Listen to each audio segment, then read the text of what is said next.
Waraanni bilisummaa Oromoo tarkaanfii jajjabaa fudhachaa jiraachuu hime. Waraanni bilisummaa Oromoo yeroo ammaa guutuu Oromiyaa waraana bilxiginnaa irraa qulqulleessuuf lolaa kan jiru yoo ta'u, yeroo ammaa Oromiyaa harka caalu to'achaa jiraachuu hime. Haaluma kanaan waraanni bilisummaa Oromoo zoonii lixaa Wallagga Bahaa aanaa Sibuu Siree jalatti gandoota argaman magaalaa Cingii dabalatee to'achuu beeksiseera. Akkasumas warshaan shukkaaraa aanicha jalatti argamu waraana bilisummaa Oromoon to'atamuun beekameera.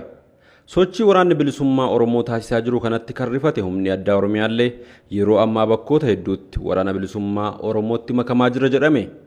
Kanuma hordofee aanaa Sibuu Sireettis humni addaa Oromiyaa fi poolisiin idilee meeshaa isaanii waliin waraana bilisummaa Oromootti makamuu waraanni bilisummaa Oromoo onichaa beeksiseera.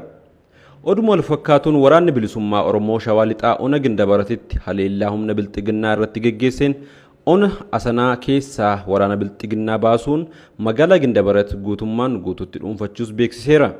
Yeroo ammaa sochiin waraanni bilisummaa Oromoo taasisaa jiru daran jabaachaa kan jiru yoo ta'u, imalli gara Finfinneetti taasifamaa jirus milkaa'aadha jedhame.